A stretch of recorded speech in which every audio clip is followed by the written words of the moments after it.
तो जितना भी डर है आपका मैथ्स के लिए, क्वांट्स के लिए, वो सब निकाल के दूर फेंक दीजिए कहीं पे, क्योंकि आप वो अगले आदमी होंगे, ये जो क्वांट्स है ना वो बहुत अच्छे से सॉल्व कर पाएंगे। I don't think fast learn करना भी इतना इंपॉर्टेंट है जितना इंपॉर्टेंट डीपली लर्न करना है। तो instead of speed we will focus more to learn things deeply here. So basic चीज़ें हैं जैसे कि रियल नंबर है, इमेजिनरी नंबर है, कौन सा नंबर रेशनल है, कौन सा इरेशनल है, क्या नॉन टर्मिनेटिंग है, क्या टर्मिनेटिंग है, क्या नॉन रिपीटिंग है, क्या रिपीटिंग है। उसके बाद हम देखेंगे कि कौन सा नंबर प्राइम है, कौन सा नंबर कॉम्पोजिट है, कौन सा नंबर को प्राइम है। और ये सारे वर्ड्स अगर आपको सुनने में ईजी लग रहे हैं देन आपके लिए बहुत ही ज़्यादा बढ़िया है। और ये सारे वर्ड अगर सुन के आपको टेंशन हो गया है देन टेंशन एकदम छोड़ दीजिए। इस वीडियो में हम सारा चीज़ कवर करेंगे और इसी का जो भी पार्ट मैं पढ़ाने जा रहा हूँ, क्योंकि मैंने आपको सब कुछ मेंशन कर दिया है, उसका टाइम भी मैं डिस्क्रिप्शन में मेंशन कर लूँगा। अगर आपको कोई एक चीज़ पता है तो आप बिल्कुल टाइम वेस्ट ना करें, सीधा उस टाइम पे क्लिक करें, जो पढ़ना है वो कवर कर ले और नेक्स्ट वीडियो पे मूव करना। तो सबसे पहले मैं आपको बताने वाला हूँ कि जो नंबर्स होते हैं वो कितने टाइप के होते हैं। नंबर्स के बारे में हम सबसे पहले अपना कॉन्सेप्ट क्लियर कर लेंगे। तो नंबर दो टाइप के होते हैं, एक होते हैं रियल नंबर, दूसरे होते हैं इमेजिनरी नंबर। रियल नंबर क्या होता है, जिस भी नंबर को हम नंबर लाइन पे रिप्रेजेंट कर सकते हैं, कोई भी नंबर जिसको हम नंबर लाइन पे रिप्रेजेंट कर सकते हैं वो रियल नंबर है। और जिस नंबर को हम नंबर लाइन पे रिप्रेजेंट नहीं कर सकते, जैसे कि हमारा होता है आई, ये एक एग्जाम्पल है। आई क्या होता है, आई का वैल्यू होता है √(-1). आपको पता है 1 का स्क्वायर होता है 1, -1 का स्क्वायर होता है 1, तो √(1) +-1 होता है। लेकिन √(-1) क्या होगा, -1 जो है उसका रूट क्या होगा, ये चीज़ किसी को नहीं पता, ये इमेजिनरी एक नंबर है। तो इस कोर्स में जो मैं आपको पढ़ाने जा रहा हूँ, इमेजिनरी पे हम ज़्यादा फोकस नहीं करेंगे, क्योंकि क्वांट्स पे इमेजिनरी पे बहुत ही कम, आई थिंक कभी क्वेश्चंस आते ही नहीं है। स्टिल आपको अगर इमेजिनरी के बारे में पढ़ना है तो आप मेरे को कमेंट सेक्शन में बता सकते हैं, लेकिन बेसिकली हम रियल नंबर पे फोकस करने जा रहे हैं। और रियल नंबर कितने टाइप के होते हैं, दो टाइप के होते हैं रियल नंबर, वो भी मैं आपको बता देता हूँ क्या क्या चीज़ होता है। एक होता है रेशनल और दूसरा क्या होता है, इरेशनल। ठीक है, रेशनल और इरेशनल में डिफरेंस क्या है, पहले रेशनल नंबर समझ लेते हैं। रेशनल नंबर वो होता है जिसको हम p/q फॉर्म में रिप्रेजेंट कर सकते हैं, where p and q are integers. और साथ ही में q का जो वैल्यू है, where q should never be equal to 0, q का वैल्यू 0 नहीं होना चाहिए। अगर ये केस है, अगर हम नंबर को p/q फॉर्म में रिप्रेजेंट कर सकते हैं then that number is rational. अगर हम एक नंबर को p/q फॉर्म में रिप्रेजेंट नहीं कर सकते then that number is irrational. Fine, ये चीज़ आपको होपफुली क्लियर हो गया होगा। अभी मैं रेशनल नंबर कितने टाइप के होते हैं वो भी मैं आपको बता देता हूँ, क्योंकि हम कुछ भी चीज़ नहीं छोड़ेंगे, जो भी चीज़ें हम जो भी पढ़ेंगे एकदम डिटेल्स में पढ़ेंगे। रेशनल नंबर में मैं आपको एग्जांपल देके बताता हूँ, क्योंकि आपको एग्जांपल देखने से क्लियर हो जाएगा इंटीजर किस टाइप के नंबर होते हैं। मान लीजिए -2 हो गया, -5 हो गया, 0 हो गया, 3 हो गया, 7 हो गया, 12 हो गया। ठीक है, ऐसे सारे नंबर जो हैं ये इंटीजर्स होते हैं।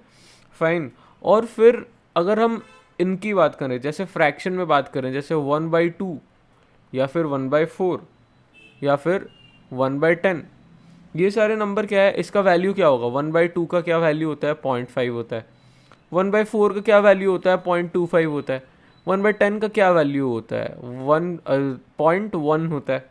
फाइन, मतलब 0.10 भी आप कह सकते हैं, अगर आपको समझ ऐसे मतलब सुनना अच्छा लग रहा है कि 0.10 है। तो ये सारे नंबर क्या है, ये टर्मिनेट हो जा रहे हैं, मतलब इनका मतलब 0.5 के बाद और कुछ आपको नहीं लिखना पड़ता, ये टर्मिनेटिंग है। फाइन, अगर ये चीज़ आपको नहीं समझ आए कि टर्मिनेटिंग क्यों बोल रहा हूँ, वैसे अगला एग्जाम्पल देखेंगे तो आपको टर्मिनेटिंग भी समझ आ जाएगा। नॉन टर्मिनेटिंग देखेंगे तो आपको टर्मिनेटिंग क्या है वो समझ आ जाएगा। ठीक है, अभी हम एक नंबर लेते हैं, मान लीजिए हम ले रहे हैं 1/3। इसका वैल्यू क्या होगा, 0.3333 चलता रहेगा। समझ रहे हैं, ये टर्मिनेट होगा नहीं, कभी ख़त्म नहीं होने वाला, ये टर्मिनेट नहीं होने वाला। तो इस चीज़ को हम क्या कहते हैं, नॉन टर्मिनेटिंग।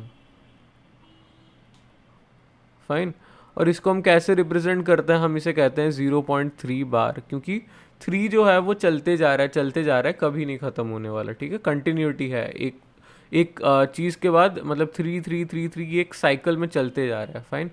तो वैसे ही हम अगर दूसरे नंबर की बात करें, ऐसे हम बोलेंगे 1/6, तो 1/6 मतलब आपको इसका वैल्यू मिलेगा 0.1666666 ऐसे चलता रहेगा, मतलब 0.1 के बाद 6 का बार है, ठीक है, 6 साइकिल में चलते जा रहा है। तो ये चीज़ है ये है टर्मिनेटिंग, ये है नॉन टर्मिनेटिंग, फाइन। तो कोई भी अगर रेशनल नंबर, मतलब इसको भी हम देखिए 1/2 फॉर्म, मतलब p/q फॉर्म में रिप्रेजेंट कर पा रहे हैं इंटीजर को। अगर आप बोल रहे हैं कि इंटीजर तो नहीं है p/q फॉर्म में, तो -2/1 -5/1 सेम चीज़ हुआ ना, तो इसको भी हम रिप्रेजेंट कर सकते हैं इंटीजर को p/q फॉर्म में। और आपको टर्मिनेटिंग जो चीज़ है, टर्मिनेटिंग नंबर्स में 1/2 1/4 1/10 ये भी हम p/q में रिप्रेजेंट कर पा रहे हैं। सिंपली नॉन टर्मिनेटिंग में भी हम इसको p/q में रिप्रेजेंट कर पा रहे हैं, फाइन। इरेशनल नंबर कैसा होता है, मैं इरेशनल नंबर का भी आपको एग्जांपल दे देता हूँ।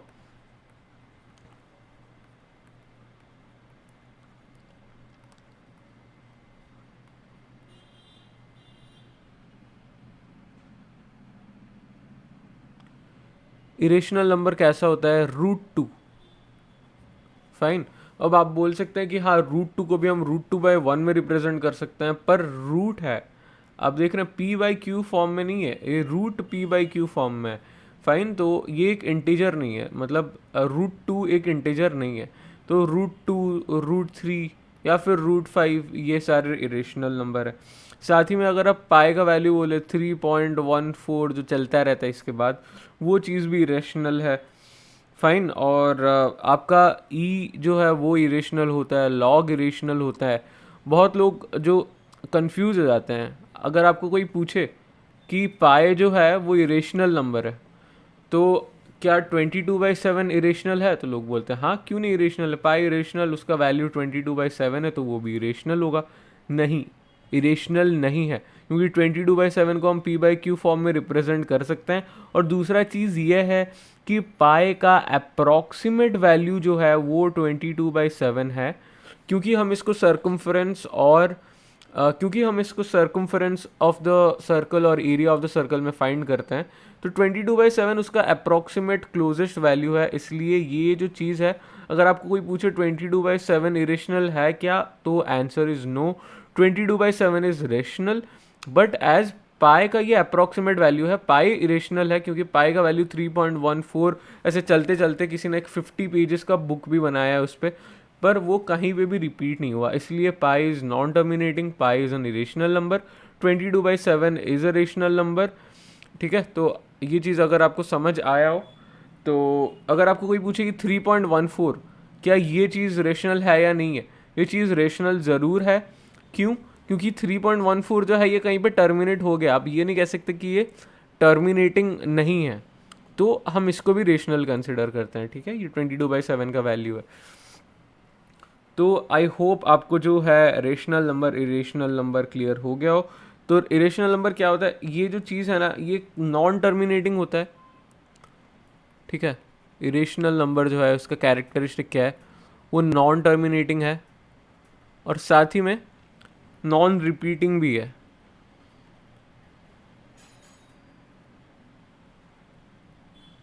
मतलब ना ख़त्म होंगे और रिपीट होते जाएंगे।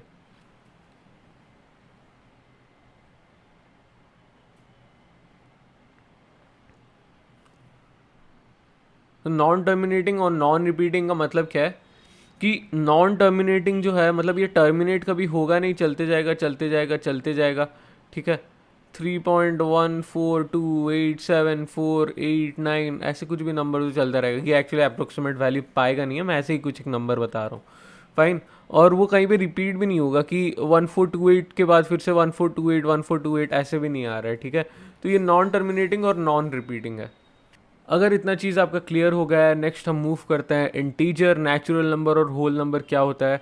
इंटीजर क्या होता है, माइनस इन्फिनिटी से चालू होकर -3 -2 -1 0 1 2 3 लेके इन्फिनिटी तक चलता है। उसके बाद नेचुरल नंबर क्या होता है, 1 2 3 4 5 से लेके इन्फिनिटी तक। होल नंबर होता है 0 1 2 3 4 लेके इन्फिनिटी तक। उसके बाद हम पढ़ने वाले हैं प्राइम नंबर और कॉम्पोजिट नंबर। प्राइम नंबर, बहुत सारे लोग बोलते हैं कि prime number is divisible by one and itself. Is it true? मैं सीरियसली आर्ग्यू करूंगा इस बात के साथ, क्योंकि मुझे नहीं लगता कि ये डेफिनेशन राइट है। क्योंकि एक्सेप्शन केस देखिए, वन, क्या one divisible by one and itself है? हाँ जी, वन से डिविजिबल है, और इटसेल्फ मतलब वही वन से डिविजिबल है। तो क्या ये नंबर प्राइम है? तो लोग बोलेंगे हाँ क्यों नहीं, वन एंड इटसेल्फ से डिविजिबल है तो ये प्राइम नंबर है। यही गलती कर देते हैं आप, नहीं है, प्राइम नंबर नहीं है। वन इज नाइदर प्राइम और नॉर कॉम्पोजिट। क्योंकि प्राइम नंबर का डेफिनेशन ये है कि prime number should have exactly two factors. कोई भी नंबर जिसके एग्जैक्टली टू फैक्टर्स होते हैं, that is prime number. Fine, ये चीज़ आई होप आपको क्लियर हो गया होगा। साथ ही में अगर आप कॉम्पोजिट नंबर देखें तो सिंपल कॉम्पोजिट नंबर का मतलब क्या है? Number which has more than two factors.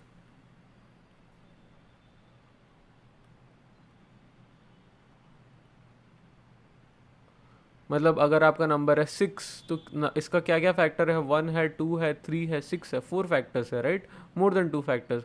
अगर आप नंबर लेंगे 2 तो दिस नंबर इज, अगर आप नंबर लेंगे 2 then this number is divisible by 1 and 2। तो मतलब दो नंबर से डिविजिबल है। 3 लेंगे तो 1 एंड 3, तो ये नंबर क्या है? प्राइम नंबर है। 5 लेंगे तो नंबर क्या है? 1 एंड 5 से डिविजिबल होगा। फाइन, ऐसे 17 लेंगे तो नंबर किससे डिविजिबल होगा? 1 एंड 17 इटसेल्फ, ठीक है। बट ये आप कभी नहीं बोलिएगा कि द नंबर जो कि डिविजिबल बाय 1 एंड इटसेल्फ है, नहीं, ये गलत डेफिनेशन है। जो भी नंबर के दो फैक्टर्स होते हैं, exactly two factors, those numbers are prime. I hope ये चीज़ आप याद रखेंगे, ध्यान में रखेंगे, कभी भी गलती नहीं करेंगे। फिर से number divisible by one and itself नहीं बोलेंगे, क्या बोलेंगे? एग्जैक्टली टू फैक्टर्स जिस नंबर के होते हैं, दैट नंबर इज प्राइम। अभी हम देखते हैं को प्राइम नंबर क्या है। अभी हम चेक करते हैं को प्राइम नंबर क्या है। कोई भी दो नंबर जिसका HCF होगा 1, वो को प्राइम है। अगर आपका नंबर है 8 और 9, इसका HCF क्या है? इस नंबर का जो HCF है वो है 1, तो 8 एंड 9 आर को प्राइम।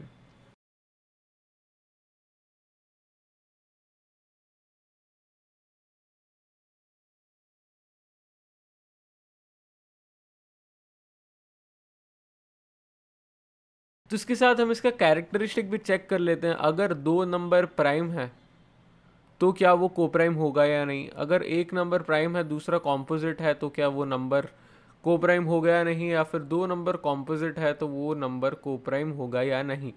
तो कोई भी दो नंबर अगर प्राइम है, अब कोई भी एग्जांपल उठा के देख लीजिए। अगर आप 3 के साथ 5 ले लें, 3 के साथ 17 ले लें, 17 के साथ 19 ले लें, कोई भी नंबर, मतलब सारे नंबर जो है को प्राइम है, देन हम ये कह सकते हैं कि दो प्राइम नंबर होंगे तो ये ज़रूर को प्राइम होंगे, ठीक है। Always coprime, two prime numbers are always coprime. अगर एक नंबर प्राइम है, दूसरा कॉम्पोजिट है, इस केस में अगर C is divisible by P, उस केस में ये नंबर को प्राइम नहीं होगा। फाइन, जैसे मान लीजिए मैं क्या बता रहा हूँ कि एक प्राइम नंबर है आपके पास 7, और जो कॉम्पोजिट नंबर है वो क्या है? 14। तो 7 2 जो 14 होता है, तो इसका जो HCF क्या हो जाएगा? इसका HCF हो जाएगा 7। फाइन, तो इसका HCF 7 है, 1 नहीं है, और तो ये कोप्राइम नहीं होगा। लेकिन अगर इसी केस में हम ले 7 और 18, तो इसका क्या HCF होगा? इसका HCF होगा 1। So in this case the number is coprime, ठीक है। तो if C is divisible by P, then not coprime, else that is coprime. Fine, और कोई भी दो नंबर अगर कॉम्पोजिट है, देन हमको चेक करना पड़ेगा, ठीक है। तो इसमें हम बता नहीं सकते हैं, so we have to check. और इतने चीज़ों के बाद मैंने आपको बोला था कि मैं आपको बोनस कंटेंट दूंगा, तो welcome to the bonus content. ये बहुत इंपॉर्टेंट चीज़ है जो बहुत लोग भूल जाते हैं। 1 और 50 के बीच में कितने सारे प्राइम नंबर्स हैं, 1 और 100 के बीच में कितने सारे प्राइम नंबर्स हैं, 1 और 200 के बीच में कितने सारे प्राइम नंबर्स हैं, और 1 और 1000 के बीच में कितने सारे प्राइम नंबर्स हैं, इस पे यूजुअली क्वेश्चन आ जाते हैं। तो 1 और 50 के बीच में है 15, 1 और 100 के बीच में है 25, 1 और 200 के बीच में है 46, और 1 और 1000 के बीच में है 168। तो इसके ऊपर मैं आपको एक छोटा सा क्वेश्चन देता हूँ। कोई अगर आपको पूछ ले कि बताओ कि 50 और 100 के बीच में कितने सारे प्राइम नंबर हैं, तो सिंपल आप क्या करेंगे, 1 से 100 में जितने हैं माइनस 1 से 50 में जितने हैं माइनस कर देंगे, 25 माइनस 15, तो आपको कितना मिल जाएगा, 10 मिल जाएगा। वैसे आपको अगर मैं पूछूं कि 50 और 200 के बीच में कितना होगा, तो सिंपली आप 46 माइनस 15 कर देंगे, बताएंगे कि 31 है। तो आई होप ये चीज़ आपको पता चला होगा, आपको बोनस कंटेंट जो है वो अच्छा लगा होगा। इस पे अक्सर क्वेश्चन आते हैं। अगर आप अपने बीटेक में हैं, 3rd और 4th सेमेस्टर में, अगर आप प्लेसमेंट ड्राइव में बैठ रहे हैं, देन आपका प्लेसमेंट में ये काम आता है। साथ ही में अगर आप कैट का एग्ज़ाम दे रहे हैं, गेट का एग्ज़ाम दे रहे हैं, या फिर GRE, GMAT, इन सब कॉम्पिटिटिव एग्ज़ाम, ये सारे कॉम्पिटिटिव एग्ज़ाम अगर आप दे रहे हैं, देन ये चीज़ बहुत काम आने वाला है। तो आई होप आपको वीडियो जो है वो अच्छा लगा होगा। अगर अच्छा लगा हो देन प्लीज़ लाइक कीजिएगा, सब्सक्राइब कर दीजिएगा चैनल को, और साथ ही में अगर आपको लगे कि आपका कोई दोस्त है जिसको इसकी ज़रूरत है, देन आप उसके साथ शेयर भी कर सकते हैं। Thank you so much for watching till last, और हम मिलते हैं नेक्स्ट वीडियो पे।